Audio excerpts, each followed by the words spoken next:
নমস্কাৰ চাওঁতে চাওঁতে শাওণ মাহ শেষ হ'বলৈ হ'ল আৰু আহি পালে আমাৰ শাওণ মাহৰ শেষৰটো সোমবাৰ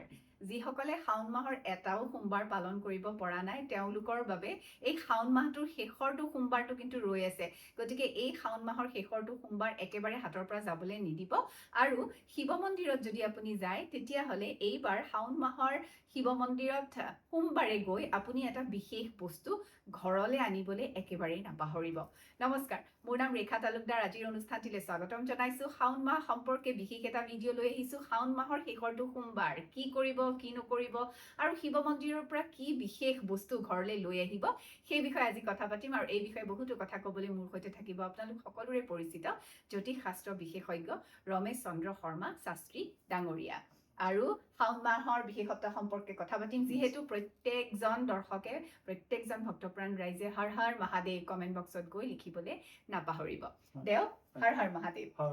শাওণ মাহ বুলি ক'লে একদম শিৱ দেৱতাৰ মাহ আৰু ইমানেই পবিত্ৰ মাহ ইমানেই ভাল লগা মাহ মনটো একেবাৰে মানে সন্তুষ্ট হৈ যোৱা এটা মাহ মানে হৰ হৰ মহাদেৱ বুলি কৈ যোৱাৰ লগে লগে যেনে প্ৰাণত বেলেগ এটা ধৰণৰ সঞ্চাৰ এটা হয়নে বৈ যায় গতিকে ইমান সুন্দৰ এটা মাহ শাওণ মাহৰ এই শেষৰটো সোমবাৰে শিৱ মন্দিৰৰ পৰা কি বস্তু ঘৰলৈ আনিম আমি সেই বিষয়ে কথা পাতিম গতিকে ৰ'ব অকণমান দেই শেষলৈকে চাবলৈ নাপাহৰিব দেও আৰম্ভ কৰক ওম ধ্যায়ে নিত্যং মহেশং ৰজতগিৰিনিৰ্ভং চাৰু ছন্দবতাংসং ৰত্নকল্পজলংঘং পৰশু মৃগপৰাবিতিহস্তম প্ৰসন্নম পদ্মাসিনম সমন্তাৎস্তুতমমৰগণৈ ব্যাঘ্ৰকৃতিং বসানং বিশ্বদ্যং বিশ্ববীজং নিখিলভয়হৰ্ণং পঞ্চভক্তং ত্ৰিনেত্ৰম ওম চুলপানি শিৱায় নমঃ মনটো পবিত্ৰ হৈ গ'ল দেও মানে এই শিৱ দেৱতাৰ এই যি ধ্যান এই ধ্যানটো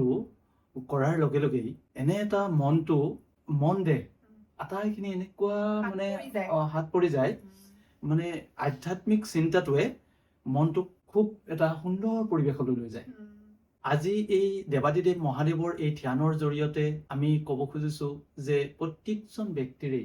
যাতে শিৱ শান্তি পৰিৱেশ এটা আহে আমি দেখিছো ৰেখা এটা কথা মন কৰক 2025 আৰু 2026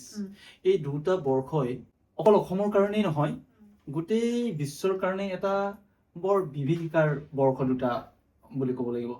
2025তো কিমানখিনি কথা হৈ গৈছে আমি অসমে কিমান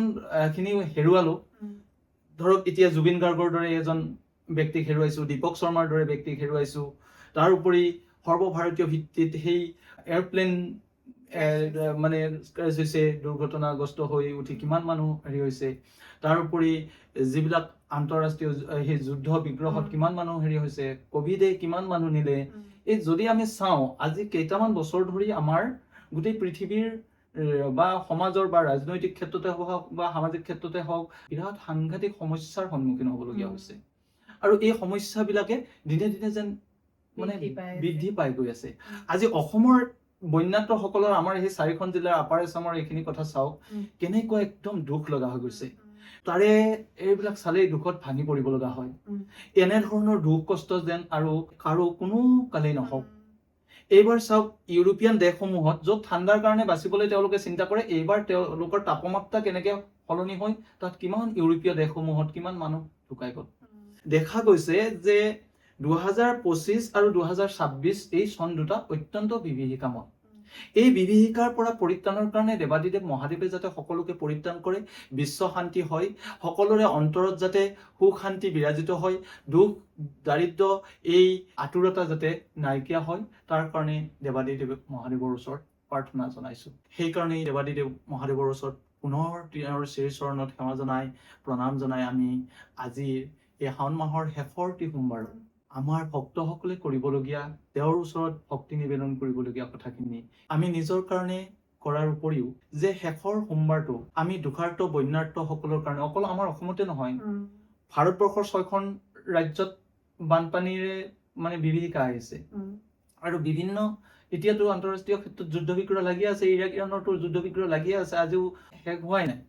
এই দুখবিলাক যাতে দেৱাদিদেৱ মহাদেৱে এই সংসাৰৰ পৰা হৰণ কৰে তাৰ কাৰণে আমি সকলো ভক্তই অহা যিটো সোমবাৰ শেষৰটো সোমবাৰ সেইটো আমাৰ 17 আগষ্টত পৰিব এই 17 আগষ্টৰ দিনা যিটো সোমবাৰ পৰিব এই সোমবাৰটোত সকলোৱে নিজৰ লগতে যাতে বিশ্ব শান্তিৰ কাৰণে আমি চিন্তা কৰোঁ, দেৱাদিদেৱ মহাদেৱৰ অভিষেক কৰোঁ বা তেওঁক দৰ্শন কৰোঁ। আমি এই অনুৰোধটো আমি সকলো ভক্তলৈ ৰাখিব বিচাৰিছোঁ। আৰু দ্বিতীয় কথাটো হৈছে সেইদিনাখন তেওঁলোকে আগৰ দৰে মানে দেৱাদিদেৱ মহাদেৱৰ লিংগ স্নান কৰাব, গংগা জলেৰে স্নান কৰাব, গাখীৰেৰে স্নান কৰাব, দৈৰে স্নান কৰাব, পঞ্চামৃতেৰে স্নান কৰাব। যেনেকে যাৰ যিটো সুবিধা থাকে তেনেকে স্নান কৰাব। আৰু কাৰো হাতত তেনেধৰণৰ হেৰি নাথাকিলেও পবিত্ৰ জলেৰে আপোনালোকে যিখিনি শুদ্ধ জল বুলি ভাবে তাত তুলসী পাত দুটা পেলাই লৈ তাত পানীখিনি শুদ্ধ হয়। আৰু তাত আৰৈ চাউল কেইটামান দিলে, দুবৰি 3টামান দিলে, তুলসী পাত 3টামান দিলে সেইখিনি পানীও আপোনাৰ শুদ্ধ হৈ উঠিব। সেই পানীখিনিও আপুনি লিংগত অৰ্পণ কৰিব পাৰে। গতিকে তেনেধৰণে আপোনালোকে অৰ্পণ কৰক। আৰু আপোনালোকে যিখিনি ব্ৰত নিয়ম অনুসাৰে কৰিব সেইখিনি আমি আগৰ ভিডিঅ'সমূহত কৈয়ে আহিছোঁ। মাত্ৰ এটা কথা মন কৰিব, যিসকলে হয়তো এই যোৱা কেইটা সোমবাৰত মানে কৰিব পৰা নাই, শেষৰটো যেন তেন তেওঁলোকে কৰিবলৈ চেষ্টা কৰক। যিসকল ভক্তৰ মনত এটা মনস্কামনা আছে, সেইদিনাখন পূজা কৰিবলৈ লৈ যাওঁতে আপোনালোকে চাউল দুবৰি অকণমান আৰু বেলপাত নিব, ধুতুৰা ফুল এটি পালে লৈ যাব, ধুতুৰা বীজ বা ধুতুৰা ফুল লৈ যাব লাগে। আৰু সেইদিনাখনৰ স্নানৰ শেষৰ দিনাখনৰ স্নানৰ এটা বিশেষ বস্তু আছে। সেই বস্তুটো প্ৰায় সকলো ৰাশিৰ ব্যক্তিয়ে কৰিব পাৰে, সকলো ভক্তই কৰিব পাৰে। যদি সুবিধা হয় গাখীৰত অকণমান ভাং মিহলাই, বাবাৰ লিংগক স্নান কৰাব। 1 নম্বৰ। 2 নম্বৰতে গাখীৰত ধুতুৰা বীজৰ, ধুতুৰা গুটিৰ ভিতৰত থকা যি গুটি থাকে সেই বীজ অকণমান দি 2-3 ফুটা বীজ দি সেই গাখীৰেৰে স্নান কৰাব। এইটো হ'ল শেষৰ সোমবাৰটোৰ এটা বিশেষ স্নান। এইটো উত্তম স্নান হ'ব। আপোনালোকে মনত ৰাখিব, আগৰ কেইটাত আপোনালোকক তেনেধৰণে হয়তো কৰিবলৈ দিয়া নাই। আপোনালোকক খালি গাখীৰ বা পানী বা পঞ্চামৃত ভাগে ভাগে বা একে মিশ্ৰিত ভাৱত দিব দিছিলোঁ। শেষৰটো সোমবাৰত কিন্তু আপোনালোকে গাখীৰত অলপ হ'লেও ভাঙৰ চূৰ্ণ, ভাঙৰ গুৰি অকণমান দিব, দি উঠি স্নান কৰাব। আৰু নতুবা ধুতুৰাৰ বীজৰ ভিতৰৰ গুটি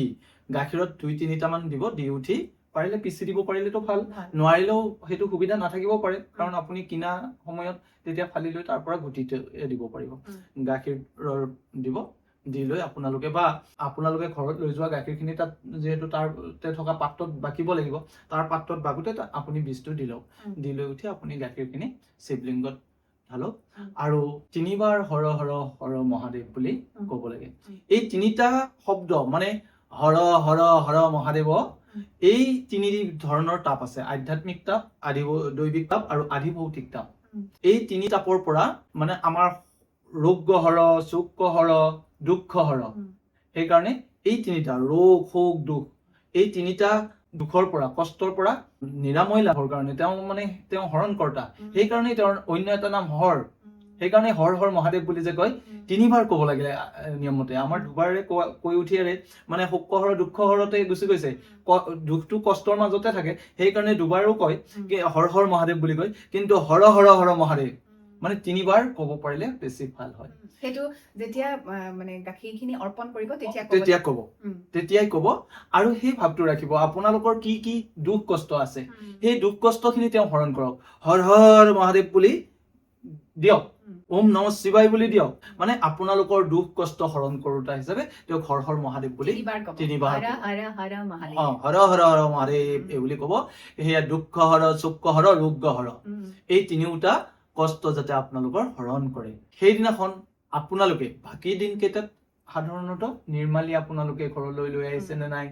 এইটো কথা মই কোৱা নাই। কিন্তু শেষৰটো সোমবাৰত আপোনালোকে অকমান তাৰ পৰা নিৰ্মালি বুলি ক'লে বেলপাতটো লগত আনিব।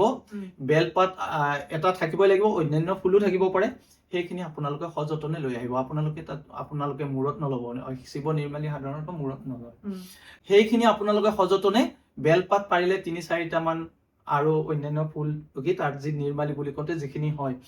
যিখিনি হাতত দিয়া সযতনে আপোনালোকে শ্ৰদ্ধা সহকাৰে লৈ আহক। আহি সেই নিৰ্মালিখিনি আপোনালোকে ক'ত ৰাখিব, আজি আপোনালোকক সেই কথাটো কৈ দিব বিচাৰিছো। সেই নিৰ্মালিখিনি আপোনালোকে সযতনে আপোনালোকৰ যদি এই নৈবেদ্যৰ পাত্ৰ নিছে নৈবেদ্যৰ পাত্ৰত লৈ আহক। নাই যদি আপোনালোকে কোনোবা যি স্থানত মানে পাত্ৰত হাতৰ পৰা আপোনালোকে লৈ আহি ঘৰত এখন পৰিষ্কাৰ হালধীয়া বা ৰঙা কাপোৰৰ উম, সৰুকৈ টোপলি এটা কৰিব উম, কৰি উঠি তাৰ পানী ভাগ কিন্তু মুচি থব নহলে পচি যাব উম। পাৰিলে অকমান মানে বতাহটো লাগিব দিব লাগে তাৰ পিছত আপুনি টোপলিটো কৰি মানে ঘৰৰ প্ৰৱেশদ্বাৰৰ ওপৰত আপুনি লগাই থব আপোনালোকে দেখিব তাৰ শক্তি তাৰ প্ৰসাদ কিমান তাৰ ক্ষমতা কিমান আপোনালোকে লগোৱাৰ পিছত প্ৰমাণ পাব আপোনালোকৰ সেইখন ঘৰত জ্বৰ ৰোগ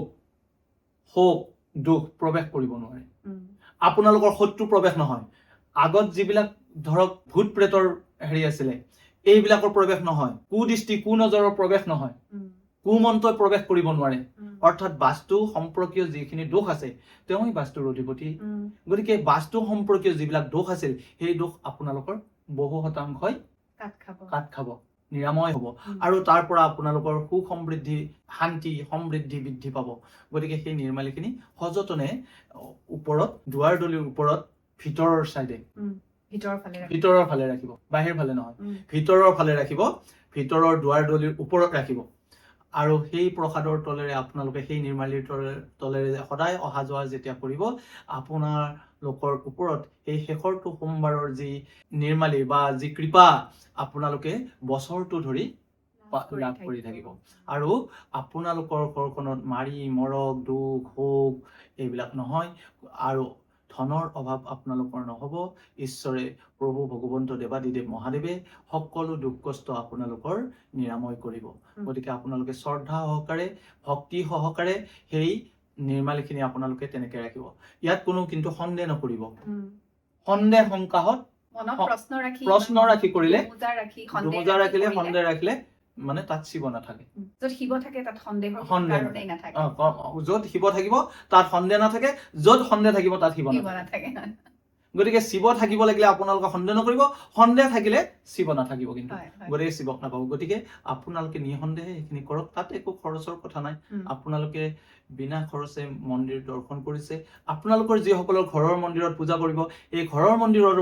যি নিৰ্মালী পূজাৰ শেষৰ নিৰ্মালী গোটেই বহুত টোপলি নালাগে সামান্য 2-3টা পাত আৰু অকণমান ফুলৰ অকণমান বতাহ লগাই কিন্তু ৰাখিব নহলে এইখিনি কাপোৰৰ মাজত পচি যাব যাতে পচি নাযায় তাত ছাল দুবৰিও অলপ ৰাখিব পাৰে তাৰ পৰা যদি নিৰ্মালী হৈ আহে তাৰ পৰা যদি ছাল দুবৰি পায় সেই ছাল দুবৰিও তাৰ লগত ৰাখিব পাৰে সেই বেলপাতৰ লগত সেই টোপলিটোত গতিকে তেনেকে ৰাখক দেখিব আপোনালোকৰ সুখ সমৃদ্ধি বৃদ্ধি হ'ব দুখ কষ্ট আপোনালোকৰ নিৰাময় হ'ব এইখিনি মই সকলো ভক্তৰ কাৰণে কৈছো আৰু আকৌ এবাৰ কৈছো যাতে সেইদিনাখন আপোনালোকৰ লগতে আপোনালোকৰ ওচৰ চুবুৰীয়া আৰু লগতে আমাৰ এই যিসকল বৈদ্যনাথই দুখ কষ্টত আছে সেইসকল বৈদ্যনাথৰ যাতে পুনৰ সংস্থাপিত হয় পুনৰ যাতে তেওঁলোকৰ ঘৰলৈ এক সুখৰ বাতাবৰণ আহে তাৰ কাৰণে সেইদিনাখন দেৱাদিদেৱ মহাদেৱৰ ওচৰত আপোনালোকেও এটি প্ৰাৰ্থনা জনাওক আৰু সেই প্ৰাৰ্থনাৰে নিশ্চয় প্ৰভু ভগৱন্ত দেৱাদিদেৱ মহাদেৱ সন্তুষ্ট হৈ তেওঁলোকক পুনৰ সংস্থাপিত কৰক আকৌ আমাৰ উজনি অসমত যাতে সুখৰ বাতাবৰণ আহে তাৰ প্ৰাৰ্থনা ৰাখি আজিৰ এই অনুষ্ঠানটোৰ আমি সামৰণি মাৰিব বিচাৰিছো গতিকে শাওণ মাহৰ শেষৰটো সোমবাৰত শিৱ দেৱতাৰ ওচৰত নিজকে সমৰ্পণ কৰা প্ৰত্যেকৰে যাতে ভাল হয় তাৰে কামনা কৰিছো আৰু যদি ভিডিঅ'টো চাই ভাল লাগিছে কমেন্ট কৰিবলৈ নাপাহৰিব হৰ হৰ মহাদেৱ লিখিবলৈ নাপাহৰিব আৰু এতিয়ালৈকে যদি চেনেলটো সাবস্ক্ৰাইব কৰা নাই অনুগ্ৰহ কৰি সাবস্ক্ৰাইব কৰি দিব তেওঁৰ সৈতে যদি যোগাযোগ কৰিবলৈ বিচাৰিছে ইতিমধ্যে আপোনালোকৰ স্ক্ৰীনত নম্বৰটো ৰিফ্লেক্ট হৈ আছে সেই নম্বৰতে যোগাযোগ কৰিব পাৰে আৰু দেও হৰ হৰ মহাদেৱ সকলোৰে যাতে মংগল হয় সেই কামনাৰে আমি দুয়োগৰাকী আজিৰ অনুষ্ঠানটিৰ পৰা বিদায় দিছো সকলোৱে ভালে কুশলে থাকিব হৰ হৰ হৰ মহাদেৱ হৰ হৰ হৰ মহাদেৱ